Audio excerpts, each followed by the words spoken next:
Yo la team, comment ça va? Bon, du coup, comme vous l'avez pu le voir, on a le trailer du GP Explorer 3 de Squeezie qui vient d'être sorti. Vraiment, je suis trop hype par l'annonce, vraiment, ça a l'air trop bien. Mais je me suis pas spoil, on va regarder ça tous ensemble et on va l'analyser. On va pas juste faire waouh, c'est trop beau, etc. On va essayer de faire une petite analyse. Vous avez tous les timecodes en description pour aller au moment qui vous intéresse le plus. Et sur ce, on est pas. Ah et oui, avant de commencer, like, petit abonnement pour le référencement. Si vous avez bien aimé cette vidéo ou aimé mon travail, n'hésitez pas, ça me fait un grand soutien et merci à vous pour ce qu'il faut. Bon, allez les gars, du coup, on va se lancer directement sur la petite analyse. C'est y part.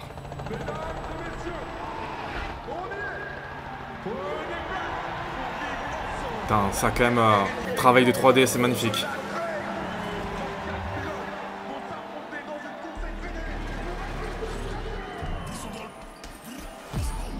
Ok.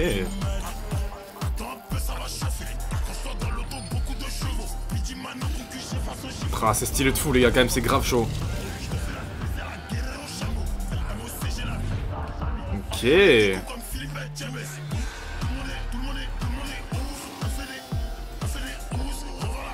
Le sound design est incroyable les gars, c'est magnifique.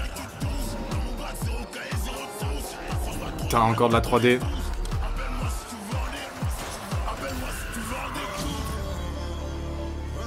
En fait, je viens de capter, mais c'est la Mano qui chantait juste avant ou j'ai l'impression?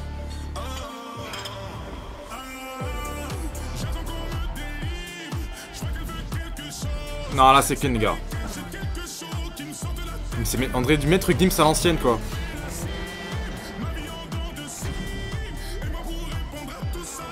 Ok, anime. Ah, Anna. Anna, je la suivais déjà. Elle est trop forte comme meuf, en termes de F1 et tout. Oh, oh, la transition tapis roulant. Non, vraiment, c'est trop bien fait. Ça montre bien leur univers de chaque personnage en plus, c'est trop bien.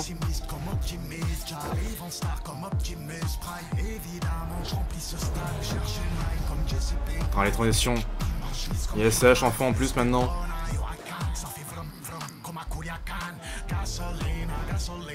Putain, la mine.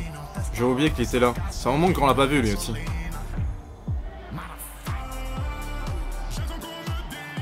La musique met dans l'ambiance.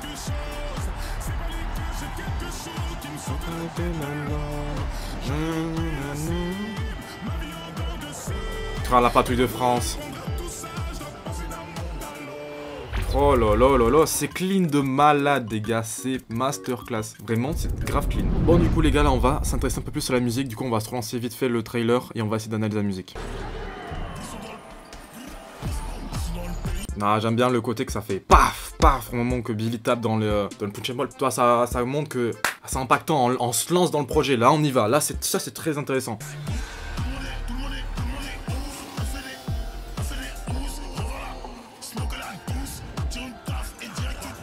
Il y a aussi les paroles, le fait de dire ouais la smoke, le taf, on y va en direct et tout. Mec, ça montre vraiment que on rentre dans le challenge, on y va, on est à fond dans ce qu'on va faire. Donc là, franchement, non, franchement pour l'instant j'aime bien l'entrée de la Mano et tout. Ça met bien dans le bain, en plus c'est un peu un rappeur un peu contemporain. En fait, on a plusieurs styles de chanteurs. En plus on a la Mano, on a Gims et on a aussi du SCH. Non, franchement, je trouve que c'est super intéressant de la part de Squeezie. Franchement, ça c'est vraiment un très bon point.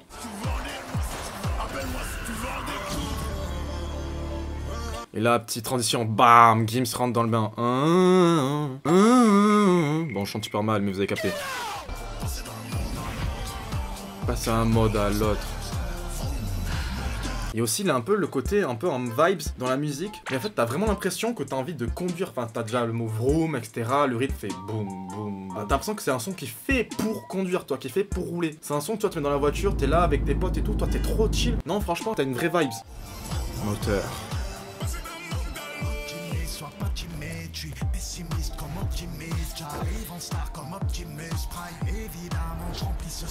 Et aussi là, dans la seconde partie des SH, on a le moment où il parle du fait plus un peu en termes de personnes, comment les gens se ressentent. Ouais, je sais pas, je suis pessimiste, optimiste, est-ce que je vais performer? En fait, on est un peu dans la tête des personnes qui vont participer, quoi, des protagonistes. C'est vraiment une métaphore de tout l'acheminement qu'a réalisé Squeezie et les autres pour en arriver à ce projet-là final. Là, vraiment une réflexion dans les paroles, etc. Avec le clip, ça met vraiment dans la vibe et ça fait vraiment une sorte d'immersion où on est avec eux dans leur parcours et dans leur leur challenge. Franchement, au niveau musical, c'est super fort. Comme vous en doutez bien, j'avais regardé la vidéo à chaud et après j'ai fait l'analyse, j'ai regardé 2-3 fois pour avoir une analyse un peu plus poussée, etc. Forcément, c'est logique. Et du coup, je m'étais renseigné un peu aussi en off caméra par rapport à la musique. Et ce que je trouve très étrange, quand je suis allé sur Spotify, c'est marqué un monde à l'autre. Et sur la PP, on a l'impression qu'il va y avoir peut-être d'autres feats, d'autres musiques avec d'autres rappeurs. Comme on sait que la SCH dans l'écurie, la Mr V qui fait un peu de musique. Et je me dis en vrai, est-ce qu'il n'y aurait pas d'autres musiques avec du Mastu, du Théodore? Si c'était une seule musique, on aurait eu dans la PP, tu vois, ou un monde à l'autre dans la PP de la musique. Du coup, je me dis, ah là, peut-être un monde là d'autres musiques. Donc je mets ça là, j'ai aucune idée, mais ma petite analyse, moi je mets une petite pièce sur le fait qu'il y aura d'autres musiques avec d'autres rappeurs, d'autres chanteurs. Bon, du coup là, on va analyser un peu plus au niveau montage pour voir un peu qu'est-ce que ça apporte, qu'est-ce que c'est intéressant ou pas. Et on va essayer d'analyser, on va voir si mon année et demie de cinéma audiovisuel a une petite importance à porter ses fruits, comme on va dire. Donc on en arrive sur un sorte de plan de drone et tout. Un monde long, on rentre dans le cockpit. Un peu en mode POV. Là, toi, c'est un long plan de drone qui met dans l'ambiance, qui montre le milieu où on va, où la vidéo va se passer, du coup, au Mans. Du coup, ça, c'est vraiment très intéressant, mais très classique du cinéma, dorénavant. Là, des plans très proches et tout, pour montrer l'impact des mouvements. Là, parfait, là, petit raccord, bam, on lance la cigarette pour aller dans l'échappement de la Formule 1, pour faire une transition avec l'autre écurie, très intéressant. Des petits travelling, des panoramas. On a un changement d'ambiance entre chaque écurie. On avait Billy qui était en mode déter pour son truc de boxe, etc. Après on a SCH, bam, voiture. Là on va sur l'équipe de Magla et Léa lui. Et là on est en mode ouais, moteur, construction de qu'est-ce qu'on va montrer comme message. Et le mindset, en train de construire leur mindset. C'est un peu comme ça que je l'interprète moi. Et là c'est un peu en mode sombre, tamisé, un peu en mode dark, mystérieux. En mode tu vois, on est là, on est présent, mais on n'en dit pas trop. Un peu comme Mastu pour déter, il n'avait pas fait de vlog du tout. Et il avait fait tout en off, du coup c'est très intéressant de voir un peu cet aspect là, un peu en mode mystérieux. Là en mode réflexion, avec le casque, un chant contre chant, avec Maxime Biaggi qui est en train de regarder son casque, en mode réflexion, mindset, réflexion, se prépare mentalement à aller sur la piste et tout dégommer. Gotaga et Nikov avec Gentleman derrière. Ils montrent un peu le côté tryhard e-sport, le côté ils vont tout donner et qui sont très pointilleux sur tout ce qu'ils vont faire. Petite transition comme ça là, panorama, on tourne autour. Sa transition, mais elle parle au niveau montage, niveau transition, j'ai jamais vu des transitions aussi belles, hein. Franchement c'est incroyable. Là Anna qui est en train de tester pour optimiser sa voiture avec plein de techniciens, c'est à dire qu'elle cherche vraiment la perf. Et c'est un peu le même cas avec Katsup qui s'entraîne à faire le sport là avec tous les capteurs, c'est à dire qu'elle va tout donner. Donc là avec la transition, bon allez c'est bon, j'ai rien à dire, c'est la meilleure transition que j'ai vue de ma vie. Transition avec la roue. Là on a Bagheera et Cocotte en train de préparer la machine de guerre pour tout battre quoi. J'étais un peu avec le fait que la voiture part super rapidement avec le plan d'après. Franchement c'est l'effet Kolitchov je crois il me semble. Ça va montrer tu vois que ils vont aller super vite etc. C'est un peu ça. Petite transition, mais les transitions aussi. Là c'est une transition simple, mouvement mais trop simple.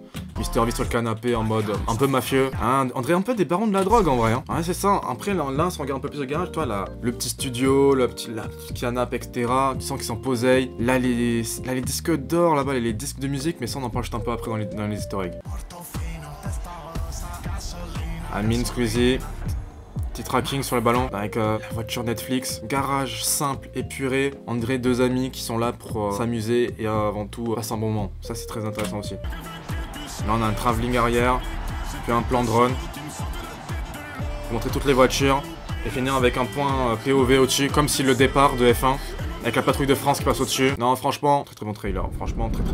Du coup là on va passer un peu aux easter eggs, et là on est sur le plan du garage de Billy, où ici on reconnaît l'affiche de Déter. On va se demander si c'est les deux autres cadres là, c'est pour dire qu'il y a un Déter 2 et 3. C'est ça la question. En vrai ça a un sens, vu que dans le monde il y a quasiment tout qui marche par trip. Du coup je me demande si du coup on n'aurait pas 3 combats de boxe qui vont arriver au total de la part de Billy. Là dans ce plan là, on dirait un peu les plans qu'on avait dans le film F1 qui est sorti pendant l'été là. C'est vraiment très ressemblant de ce qu'on avait comme clip, donc ça c'est une petite référence au cinéma. Là les gars, ce qui est très intéressant, c'est qu'en fait on a les petits historiques par rapport à Gotaga. On a ses trophées quand il était encore joueur e-sport et pro compétitif sur CS, il me semble. Je suis pas sûr, avec ses maillots e-sport. Donc ça c'est une petite ref au passé de Gotaga. Et il passe devant un peu en mode ouais, j'ai tout ce background et tout, mais là on se lance pour un nouveau défi. C'est très bien fait comme réalisation. Là, le fait dans le clip avec Anna qu'il y ait autant de monde pour la data et l'optimisation. Anna, c'est une Instagrammeuse qui parle de sport auto au sens large. Et du coup, elle anime souvent les courses et data, surtout les courses de 24 heures, etc. C'est vraiment une référence par rapport à son activité à côté, ce qu'elle fait dans la vie. Donc là, ça a vraiment été bien représenté dans le clip, quoi. Et avec Catsup, en fait, on voit bien le côté dépassement de soi qu'elle est en train de faire. On montre aussi le fait qu'elle est ultra sportive. Le montrer dans cette condition sur un tapis roulant, ça montre le fait qu'elle va tout donner pour aller de l'avant. Et ça, c'est vraiment très très bien fait au niveau storytelling. Voilà, comme on a un peu parlé tout à l'heure, les singles d'or, platine, etc. Qu'on voit dans les cadres de musique pour représenter le fait que PLK et Mr V ont eu quelques succès dans la musique. Un petit peu, pas trop, hein, juste un tout petit peu. Voilà. Et là, je sais pas vraiment un easter egg, mais je me demande s'ils ont mis la patrouille de France, c'est seulement pour le trailer où ça tease vraiment le fait qu'il y aura patrouille de France. Ça, franchement, ce serait juste incroyable qu'ils auraient pu faire ramener la patrouille de France. Vraiment, ça serait juste incroyable. Maintenant, je vais vite fait analyser vraiment en deux pistes, que sinon la vidéo serait beaucoup trop longue. Le côté storytelling de tous les clips, je vais pas mettre pote, je vais juste parler en même temps que le trailer pour un peu parler de quelles sont les étapes dans le trailer et que ça veut dire à peu près. Donc là, comme j'ai dit au début, bam, plan de drone, on arrive dans le milieu. Là où on est pour mettre le décor à la scène. Hop, on met les gants, on prépare tout pour la course. Là c'est pareil, bam, on arrive, on est confiant. On est prêt à y aller. Là pareil, toujours pareil. Là en fait dans les premiers trucs de musique, on est un peu on optimise les voitures, on se prépare à la course qui est à venir, quoi. Là on a un peu le côté appréhension de ce qui se pourrait passer, le truc du crash, etc. D'où le fait que la Maxime Biaggi est en train de penser à ce qui peut se passer sur la course. Donc ça c'est vraiment intéressant. Là, prise de confiance en soi, optimisation. Et là le fait qu'Amine fait comme ça, c'est un peu un mode, comme un défi. Ouais, est-ce que tu vas me suivre? Est-ce que tu as de meilleur que moi? Est-ce que tu n'as jamais gagné sur tous tes grands prix, tous tes GP Explorer? Donc, c'est pour ça la question. Et là, grille de départ, c'est bon, on s'est préparé, etc.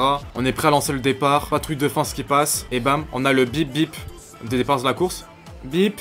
Et là, les voitures qui partent. Et là, en fait, en plus sur le plan, on est sur une grille de départ arrêtée. Donc, est-ce que, là, une question que je pose avant d'attaquer ma conclusion, c'est est-ce qu'on aura un départ arrêté cette année? J'en doute, mais pourquoi pas? En vrai, pourquoi pas? Je mets ça là et on verra ça le 4 ou 5 octobre. Bon, du coup, les gars, on a eu un trailer d'une qualité incroyable. C'était vraiment tout était millimétré et franchement, ça me hype encore plus pour aller voir le GP Explorer. Dites-moi si vous allez y aller ou pas en présentiel, vous allez juste regarder sur Twitch, reste vraiment. Et aussi, au passage, dites-moi en commentaire si j'ai raté des détails, vous avez d'autres analyses, vous n'êtes pas d'accord avec ce que je dis, ou voilà, si vous avez d'autres interprétations, n'hésitez pas à me le dire, je suis ouvert à la critique. Sur ce, si vous avez bien aimé cette analyse et réact, petit pouce bleu, abonnement, et sur ce, on se retrouve pour une prochaine vidéo. Ciao tout le monde!